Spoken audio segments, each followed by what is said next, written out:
शरीर को सुखा मैंने केवल अपना ही घात किया। यदि परम सत्य मुझे मिलेगा तो शरीर के साथ ही मिलेगा, ना कि उसे सुखा और गलाकर। जिस बात को बड़े बड़े गुणी ज्ञानी ना समझा सके, वो सहज एक गांव की अज्ञानी सुजाता ने समझा दिया।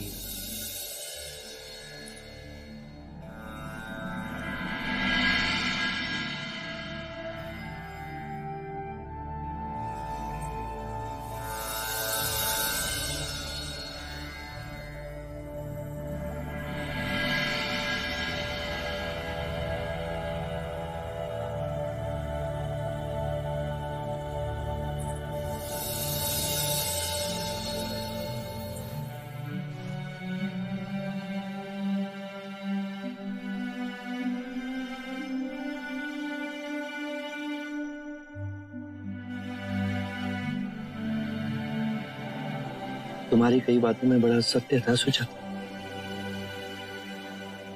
मैं कठोर तप के चरम बिंदु तक पहुंचा, पर वहां कुछ नहीं मिला। मेरी इस भ्रांति को झुटलाने वाली तुम मेरी प्रथम गुरु।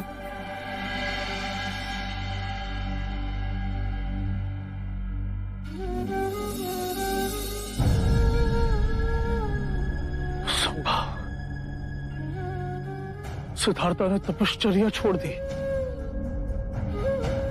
कि उनका मनोबल इतना क्षीण निकला।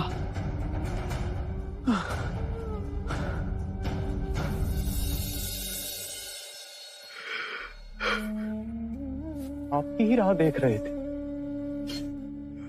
आपकी आंखों में आंसू कैसे?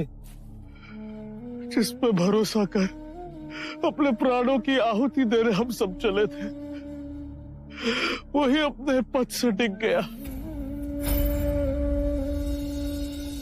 अर्थात सिद्धार्थ ने तपश्चर्या का मार्ग छोड़ दिया है और स्वयं अपनी आंखों से उसे भोजन करते हुए देखा। जिसके भरोसे हम अपना सब छोड़ के आए, जिसे अपना मार्गदर्शक समझा, वही दिशाहीन हो गया। ये भी तो हो सकता है ये मार्ग ही गलत था। हम गलत साधना कर रहे थे। एक ने प्रण तोड़ा तो बुरे विचार उपजने लगे। गुरुदेव अति शीघ्र यहां से निकलते। आज भद्रिका को विचार आया, कहीं ऐसा ना हो कि सिद्धार्थ की संगत में पड़कर हम सब पथभ्रष्ट हो जाएं। हाँ, संगत का प्रभाव पड़ता है। मैं सिद्धार्थ को छोड़कर जाने का आह्वान करता हूं। जिसे मेरे साथ चलना है वो चले।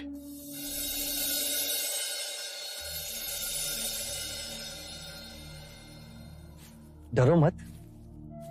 ये घास लिए कहां जा रहे हो? अपनी भैंसों के लिए। नहीं, मैं छोटी जाति का हूँ, अछूत हूँ। अगर आप मुझे छुएंगे तो आप अपवित्र हो जाएंगे। नहीं, तुम्हारे छूने से मैं अपवित्र नहीं हो सकता।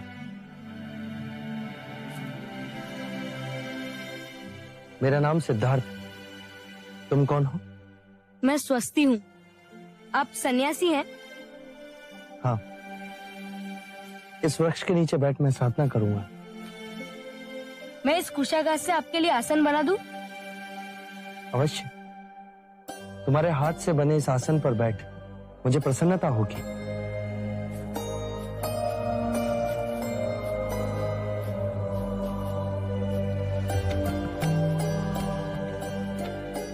आइए जोगी महाराज। तुम्हारा बहुत बहुत आभार। तुम बहुत दयालु हो स्वस्ति।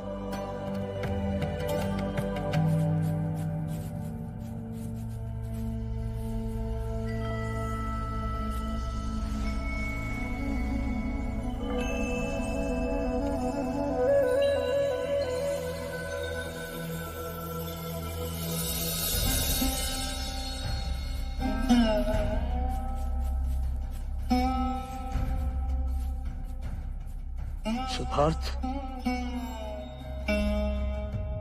हमें जाने की आज्ञा दीजिए। आपका साथ यही तक नियत था। आप मेरे जीवन के कठिन मोड़ पे आए और अब जाने के लिए कह रहे हैं। जाने का कारण तुम ही हो सिद्धार्थ। जिस सिद्धार्थ को मैंने अपना ज्ञान दिया, अपना गुरु भाई, फिर अपना गुरु माना, अब तुम वो कहां रहे? मनुष्य कितनी अवस्थाओं से इस एक ही जीवन में परिवर्तित होता है।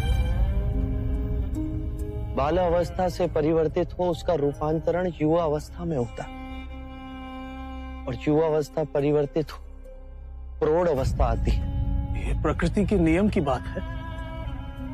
तो फिर हम प्रकृति के नियमों से भिन्न कैसे हो? हमारे अंतर और बाहर प्रकृति के नियम है। पुरुषार्थ तो कुछ है ना, अपने वचन पर अडिग रहने का मूल्य तो कुछ है ना। तुम्हारा ये पतन देखकर मुझे बहुत पीड़ा हो रही है। तुम पथ भ्रष्ट हो गए हो सिद्धार्थ।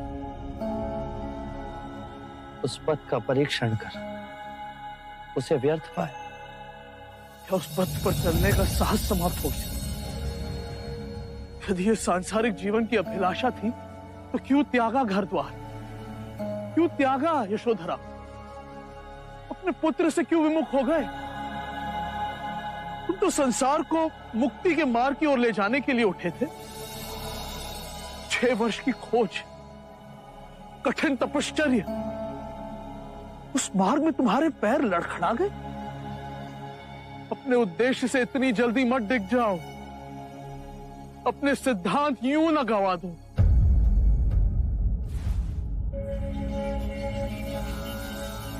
गुरुवर्य, केवल अपनी बुद्धि से नहीं, स्वयं अपने आप को उस आग में तपाकर यदि ये जाना कि उस मार्ग में कोई त्रुटि है तो उसे छोड़ देना ही उचित है। जीवन नदी के पानी का बहाव है, यदि एक स्थान पर रुक जाए तो दूषित हो जाता है। मैं जीवन के बहाव और ऊर्जा के आगे खड़ा हो गया था। घास के उस कोमल तिनके की तरह ना बन सकता जो हवा के बहाव के साथ बहता है पर अपनी मिट्टी से नहीं उखाड़ा जा सकता। मैं आपको आश्वासन देता हूं कि मैं उस घास के कोमल तिनके की तरह अवश्य बनूं।